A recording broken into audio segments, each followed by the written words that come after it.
ನಾನ್ gratitude practice ಮಾಡಿದೀನಿ but still ನನ್ಗೆ result ಸಿಕ್ಕಿಲ್ಲ ಅನ್ನೋಂಥವ್ರು ಯಾರಾದ್ರೂ ಇದ್ರೆ ಅದಕ್ಕೆ ಮೇನ್ ರೀಸನ್ ಇದೇ ಒಂದು ಕಾರಣ ಆಗಿರುತ್ತೆ. ಬಿಕಾಸ್ ನಾವು ಆ ಟಾಸ್ಕ್ ಗಳನ್ನ ಮಾಡ್ಬೇಕಾದ್ರೆ ನಮ್ಮ ಒಂದು ಎನರ್ಜಿ, ನಮ್ಮ ಒಂದು ಫೀಲಿಂಗ್ಸ್ ಬೈ ಹಾರ್ಟ್ ಆ ಒಂದು ಧನ್ಯತಾ ಭಾವದಲ್ಲಿ ಇರ್ಬೇಕಾಗತ್ತೆ.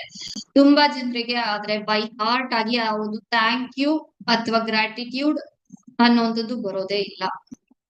ನಮ್ಗೆ ಯಾರಿಂದನೋ ಏನೋ ಸಹಾಯ ಆದ್ರೆ ಜಸ್ಟ್ ಬಾಯಲ್ಲಿ ಸುಮ್ನೆ ಥ್ಯಾಂಕ್ ಯು ಅಂತ ಹೇಳ್ಬಿಡ್ತೀವಿ ಹೊರತು ಅದು ಬೈ ಹಾರ್ಟ್ ಅಲ್ಲಿ ನಮ್ಮ ಧನ್ಯತೆಯನ್ನ ನಾವು ವ್ಯಕ್ತಪಡಿಸೋದಿಕ್ಕೆ ಸಾಧ್ಯ ಆಗ್ತಿರೋದಿಲ್ಲ. ಕಾನ್ಸ್ಟೆಂಟ್ ಸ್ಟ್ರೆಸ್ ಅಲ್ಲಿ, ಒಂದು ಎಮೋಷನಲ್ ಪೇನ್ ಅಲ್ಲಿ, ಪಾಸ್ಟ್ ಟ್ರಾಮಾಗಳಲ್ಲಿ ನಾವ್ ಇರ್ಬೇಕಾದ್ರೆ ಎನಿ ಟೈಮ್ ನಾವು ಒಂದು ಪ್ರೊಟೆಕ್ಷನ್ ಮೋಡ್ ಅಲ್ಲಿ ಇರ್ತೀವಿ. ಗ್ರಾಟಿಟ್ಯೂಡ್ ನಮ್ಗೆ ಫೀಲ್ ಆಗೋದೇ ಇಲ್ಲ. ನಿಮಗೂ ಕೂಡ ಇದು ಆಗ್ತಾ ಇದೆ ಅಂತ ಅಂದ್ರೆ it's okay, perfectly fine. Just ನೀವು ಏನಾಗಿದ್ದೀರೋ ನಿಮ್ಮನ್ನ ನೀವು ಫಸ್ಟ್ ಒಪ್ಕೋಬೇಕಾಗಿದೆ. ಅದು ಫಸ್ಟ್ ಸ್ಟೆಪ್ ನಿಮ್ಮ ಲೈಫ್ ಅನ್ನ ಚೇಂಜ್ ಮಾಡೋದಿಕ್ಕೆ.